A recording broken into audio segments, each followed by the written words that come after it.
So adventures. I remember one of my diving friends accompanied you on a trip to the Galapagos. I suspect you've traveled a variety of places. Besides the Northwest here, where's one of your favorite spots? Well, the Galapagos is one of my favorite spots. You know, the Galapagos is a group of islands off of Ecuador, and a long way off of Ecuador. And when they put runways in, we could finally fly there, without taking 2 weeks to the boat over there. To row. It just took too much time out of your life. But Galapagos was very barren to me, topside, but it was like New York City underwater. Just lots and lots of marine life, big marine life, giant schools of fish, all kinds. If you saw an eagle ray, you didn't see one eagle ray, you see 200 of them at the same time. Bat rays, golden rays, sharks, just unbelievable number of sharks. They have primarily two kinds of sharks there, the Galapagos shark and big hammerheads. And on a dive, you wouldn't see one shark or two sharks, you'd see 50 to 100 sharks. You'd see a lot of them. And I remember the first time we went out, we made that big crossing from the cooler islands where the water's pretty cold because of the cold currents. The way the currents work. Yeah, there's right. 3 different currents, upwellings coming up into that area. So we went to Darwin Island. And I remember arriving at Darwin Island. It was early morning, sun, very sunny, the sun sparkling on the water, dolphins, on the bow. And as we coasted into Darwin, you could see all the shark fins cleaving the water, I mean, there were hundreds of shark fins cleaving the waters, and I thought, we're going to go into that? Yes, we were going to go into that. So the first dive was, our goal was to go look for whale sharks, which was the purpose of being out there. So we were going to dive for whale sharks. And we got the briefing from the dive master, who told us, all right, everybody's going to get into the water, and we're going to swim to the island. And then there were some reefs down there about 30, 40 feet, and we're going to sit in the rocks, and we're going to wait for the whale sharks. I'm going, we're just going to sit here out in the middle of nowhere and just wait for whale sharks to come by? Are you kidding me? So anyway, we jumped into that water, great visibility, and we could see just lots and lots of sharks everywhere. And so we just swam, over to the island and went down into the rocks because he's herding us all into the rocks, and we're finding these little areas where we're pocketing ourselves. We sit and wait, and I'm just sitting down there looking out into the void and going, okay, so we're supposed to wait for whale sharks to come along. Within 10 minutes, here come the whale sharks. They're on schedule. Right on schedule. I couldn't believe it. Everybody just launches out off the rocks, out into mid-water, to meet the sharks and to start taking pictures of them.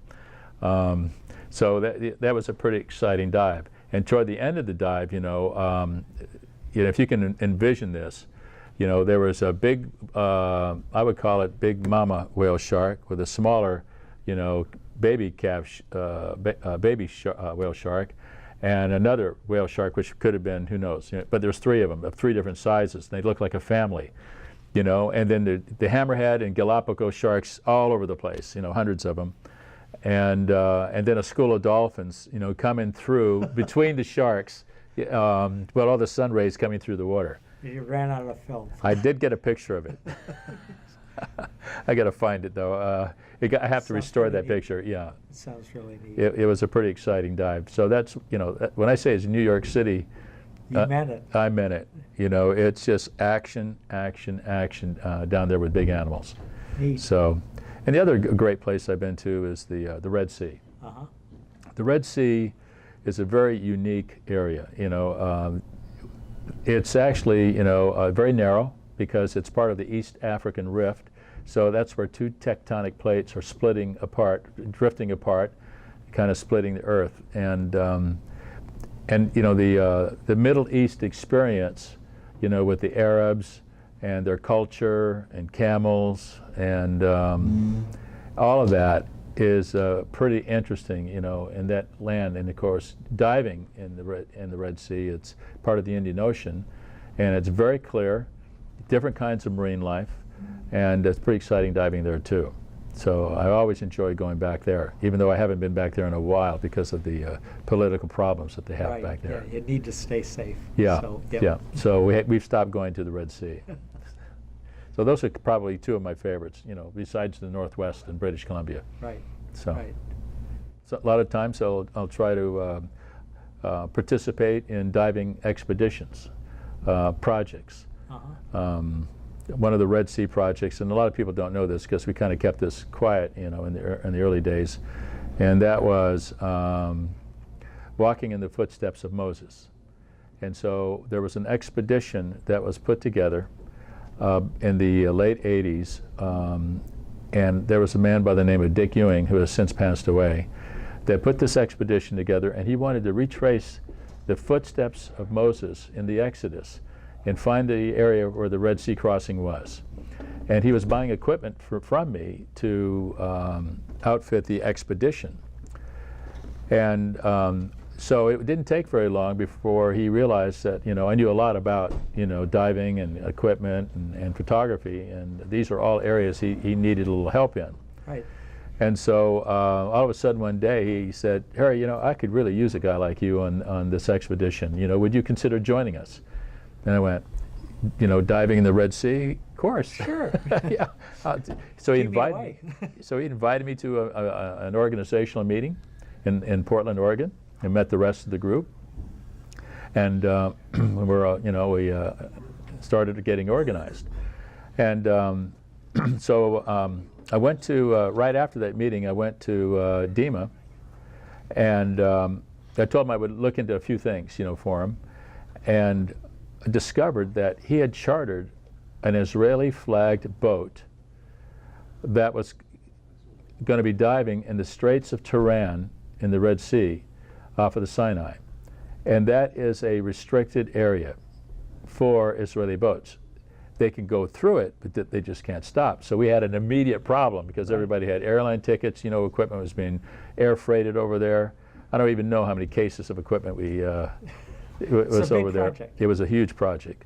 You know, some of the participants in that trip, I think there was about 16, 17 people, was Jim Irwin, the Apollo astronaut, George Garrett of Garrett Metal Detection Equipment. You know, you've seen his equipment at all the airports. Yeah, I've seen the ads for his diving stuff too. Yeah. So George was on that trip as well. Roy Knutson of Colorado Springs University, a biblical archaeologist there that taught, a professor. And then Dick was the adventurer, filmmaker. And then everybody else was support. And so anyway, we had to scramble, and I called him up right away, and I said, "You've got the fantasy. You can't dive off of that boat in the Straits of Tiran." You know, and he says, "We got to find another boat then." He says, "Find another boat."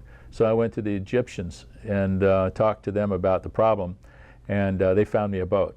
And so I remember the boat called the Apohara. And so now we had two boats.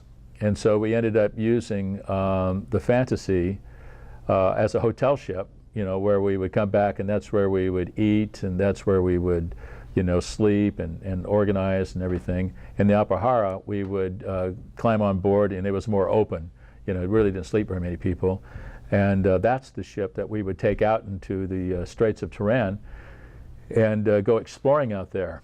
And except, you know, we did have a problem because, you know, we were manifested to the Fantasy, and we only had 6 people manifested to the Apohara, but we had to take the whole group to go diving, and the Egyptians, you know, Marine Force kept catching us and harassing us.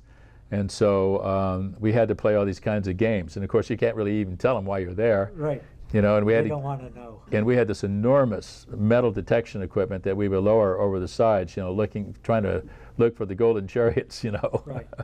And so it was a very, very interesting expedition, you know. And we think, to be honest with you, we think we found the real Red Sea crossing area because it's a land bridge. And we have pictures of people standing on it, you know, with their bodies, you know, out of the water. And there's little gaps in the land bridge. But remember, that was 3,500 years ago, right. And all the earthquakes and the drift, you know, split, you know, those connecting land masses, And our bathymetric charts could show exactly how they dovetail together. And we think that was just a land bridge that they walked across that was covered by water part of the time and not covered by water another part of the time.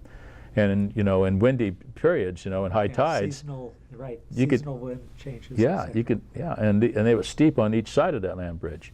So we think we got that figured out. We were going back, and there has been more work done on this, and but the political situation has gotten so bad that nobody ever finished the project. Well, and it's a tough one to get finished too. Yeah, that's a tough one. So anyway, those are just some of the expeditions and adventures that we've gone on. Neat.